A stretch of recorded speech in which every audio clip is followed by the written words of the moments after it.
لیکن حقیقت یہ ہے کہ اس کتاب کا اس بزرگ کے ساتھ کوئی تعلق ہی نہیں ہے، یہ کتاب اس بزرگ کی تصنیف ہی نہیں ہے، بعد میں آنے والوں نے فقط ان کے نام کو کیش کیا ہے، ان کے نام کا لیبل لگا کر اپنی کتاب بیچی ہے۔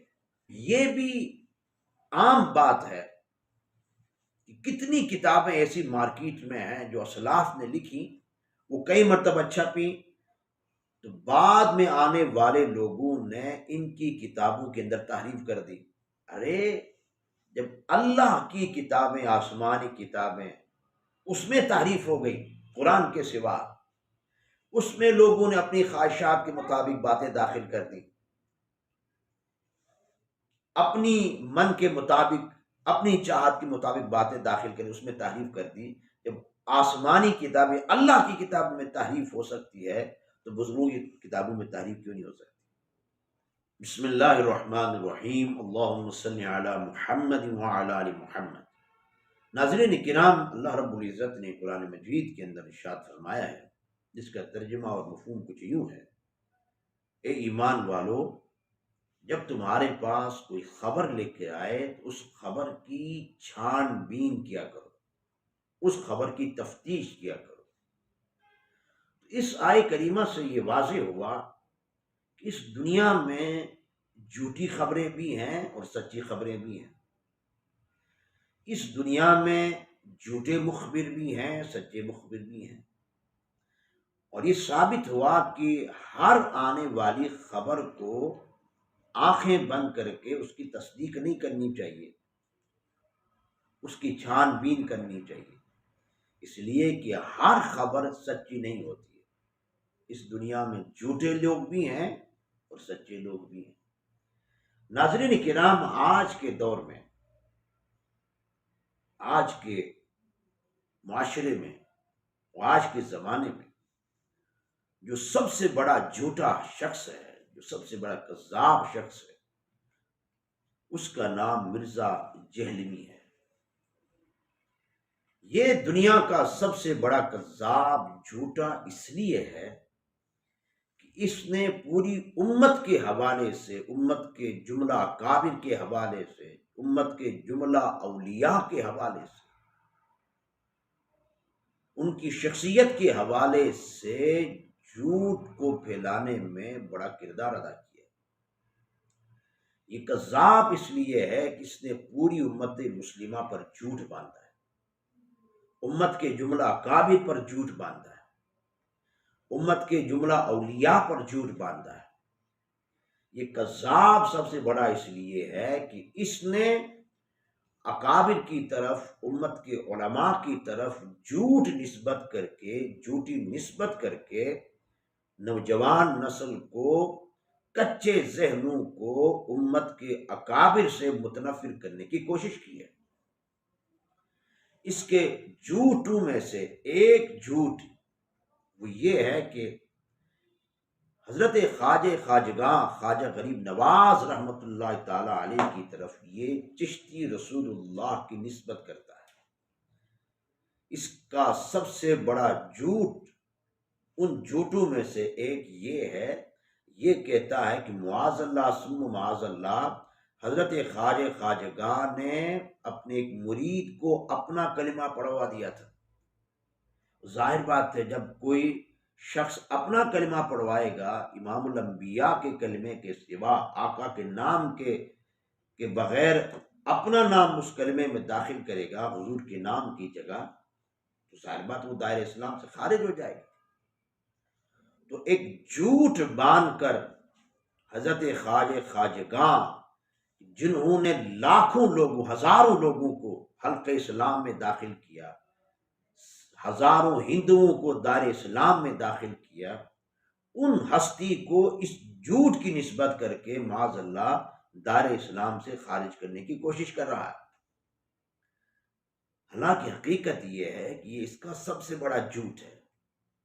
اس کی وجہ یہ ہے، اس کی مختلف وجوہات ہیں۔ ایک وجہ یہ ہے کہ جو روز روشن کی درایاں ہے وہ یہ ہے کہ آپ کی جتنی بھی سوانح حیات کی کتابیں اٹھا کر دیکھیں، آپ کی زندگی کے حوالے سے جتنی بھی کتابیں لکھی ہیں اس کا مطالعہ کریں تو یہ بات واضح ہو جاتی ہے کہ آپ نے اپنی زندگی میں کبھی بھی اپنے نام کے ساتھ چشتی نہیں لگایا.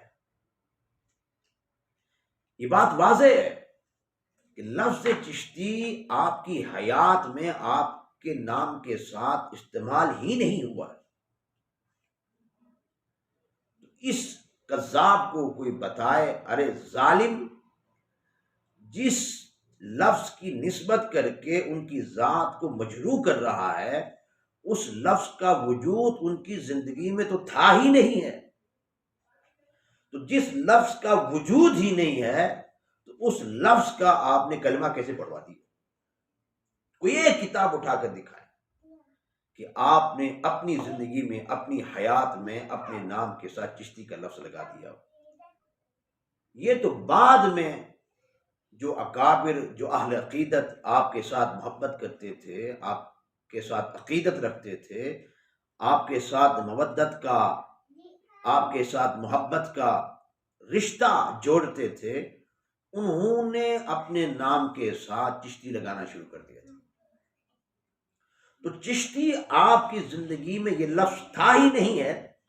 جب تھا ہی نہیں ہے تو یہ واضح ہوا کہ یہ جو نسبت ہے آپ کی طرف سے یہ کیا ہے؟ جھوٹی نسبت ہے. ایسے لفظ سے، ایسے الزامات سے آپ کی زندگی کیا ہے؟ بری ہے.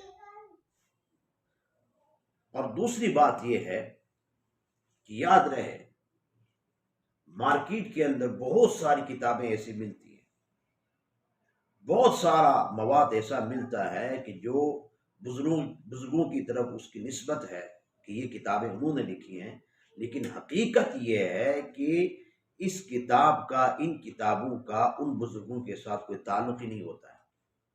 لوگوں نے فقط ان کے نام کو پیش کیا ہوا ہوتا ہے، ان کے نام کا لیبل لگا کر اپنی کتاب بیچی ہوئی ہوتی ہے.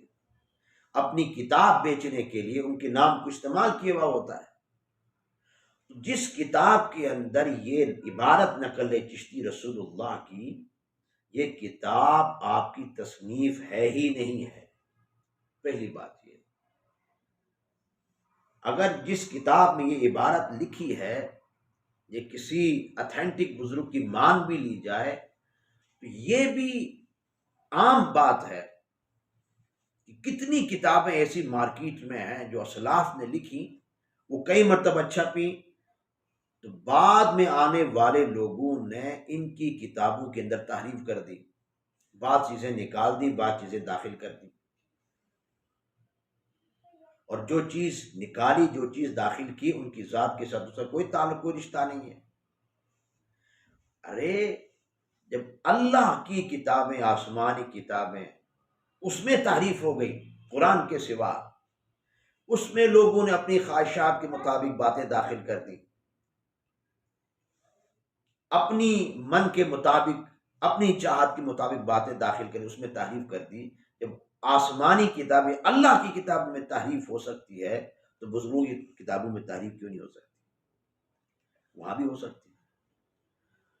ایسی عبارات ان کتابوں میں ہے، اور یہ عبارات ان بزرگوں کی طرف جو نسبت ہے، حقیقت یہ ہے کہ ایک تو یہ کہ یہ ان کی کتاب ہی نہیں ہے.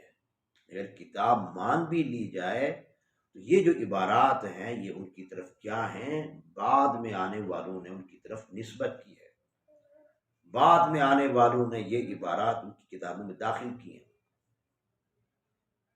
اس لیے اس کی وجہ یہ ہے کہ ایک شخص عالم ہے، موحد ہے، مسلمان ہے، اور اس کے ہاتھ پر ہزاروں لوگوں نے کلمہ پڑھ لیا ہے. یہ ظاہری چیزیں بھی دیکھی جا سکتی ہیں نا. تو جس کے ہاتھ میں ہزاروں لوگوں نے کلمہ پڑھ لیا ہو، یہ کیسے ہو سکتا کہ وہ شخص جو لوگوں کو مسلمان کر رہا ہے اپنا کلمہ پڑھوا کر دار اسلام سے خارج کیسے کر سکتا ہے؟